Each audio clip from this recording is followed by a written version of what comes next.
నమస్తే welcome to yo-yo TV. సంక్షేమ పథకాలైన అభివృద్ధి కార్యక్రమాలైన ప్రత్యర్థులను ఇరుకున పెట్టడంలోనైనా సీఎం చంద్రబాబు టైం ఫిక్స్ చేసుకొని పని చేసుకుంటూ పోతుంటారు.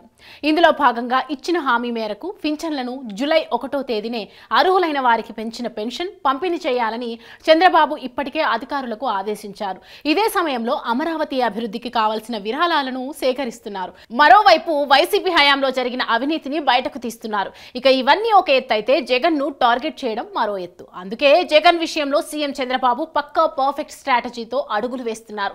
ఇందులో భాగంగానే శాసన మండలిలో తమకున్న బలంతో కూటమి సర్కారును ఇరుకున పెట్టాలనుకుంటున్న జగన్ రెడ్డి ప్రయత్నాలకు కౌంటర్ వ్యూహం రెడీ చేస్తున్నారు.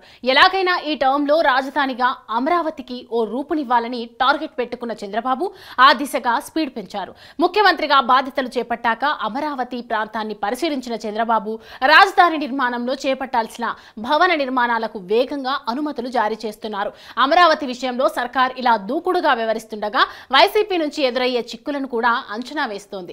రాజధాని నిర్మాణానికి సంబంధించిన బిల్లులతో పాటు ల్యాండ్ టైటిలింగ్ యాక్ట్ రద్దు వంటి కీలక బిల్లులను ప్రభుత్వం త్వరలోనే తీసుకురానుంది. ప్రభుత్వం తీసుకొచ్చే ఈ కీలకమైన బిల్లులను మండలిలో వైసీపీ అడ్డుకునే అవకాశం కనిపిస్తోంది.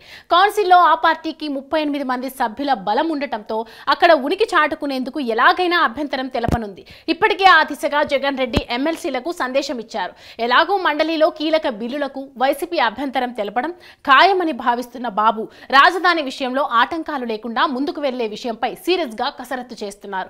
ఇందులో భాగంగా మండలిని రద్దు చేస్తారా అని రాజకీయ వర్గాల్లో చర్చ కూడా జరుగుతోంది. రానున్న 3 ఏళ్లలో మండలిలో వైసీపీ బలం ఎలాగూ తగ్గుతుంది. ఆ తర్వాత కూటమికి సంఖ్యాబలం పెరుగుతుంది. సో మండలిని రద్దు చేయడం కంటే ఈ 3 ఏళ్లు ఆ చేతన అవస్థలో పెట్టేందుకు కూటమి సర్కార్ ప్రయత్నిస్తోందన్న టాక్ వినిపిస్తోంది. ఇదే విషయమై చంద్రబాబు సమాలోచనలు జరుపుతున్నారని అంటున్నారు.